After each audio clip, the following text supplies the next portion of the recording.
پاکستان کې د مزدورانو ورځ په کال 1983 کې د ذوالفقار علي بھټو حکومت لخوا په سرکاري تور په ډومبي ځل لمانځلې شوې وه، خو په پاکستان کې د مزدور لپاره څه کوټلي ګامونه نه دي پورته کړی شوي.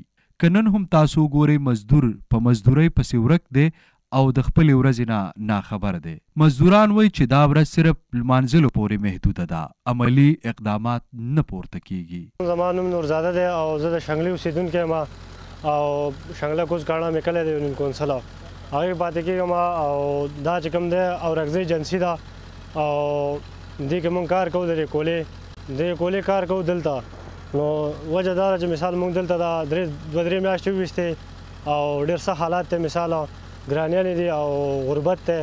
نو په دې کې زه د حکومت دا مطالبه کوم چې یاره دلته موږ ته سهولیت کم کوز دي او بجلي چې دا نشته پکې او دا حالات ډېر سختو مقابلو سره روان دي. نو موږ د حکومت دا غوښتنه کوو چې یاره موږ ته د لږ ډېر څه سهولیت میلو شي.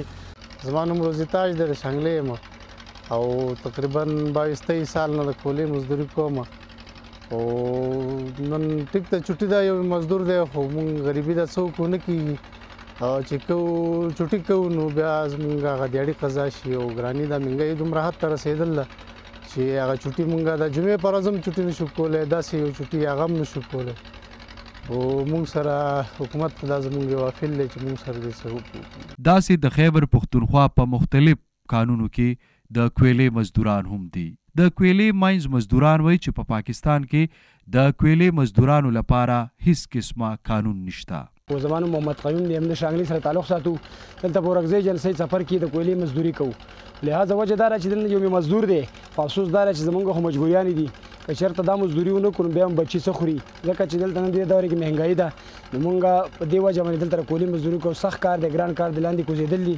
په افسوس دا چې زمونږ دلته بنیادي سهولت ده چې دلته مونږ ته د ډبل 1 ډبل 2 دغه سہولت میسر شي او دلته اسپیټال نږدې قایم شي چې دلته پکې زمونږ کم مزدور چې دی چې دې ته طبي سہولت میسر شي. او پاتې شو زه په شانګلې په هغله خبره کوم. نو شانګله کې زموږ د خپل مشرانو نه دا خواست دی کوم چې د 20 کالونو یا 30 کالونو زموږ په شانګله باندې ضلعي قادت کې به موږ باندې قابض دي. نو هغوی ته زه دا ریکویسټ کوم چې د خپل شانګلې د مزدور دپاره د حکومت داسې اقدام پورته کوي چې د دوی د مستقبل د روز زندګي برابر شي. دوی وایي چې د ټولو نه خطرناک او مشکل کار د کویلې په کان کې کار کول دي. دوی وایي چې حکومت دې په دې پام راوګرځوي. د کویلې د مزدورانو وینا ده چې د کویلې کان سره ریسکیو ټیم او سرکاري هسپتال ضرورت لري، ولې چې د دې مزدور ژوند د خطرو سره تړلی دی.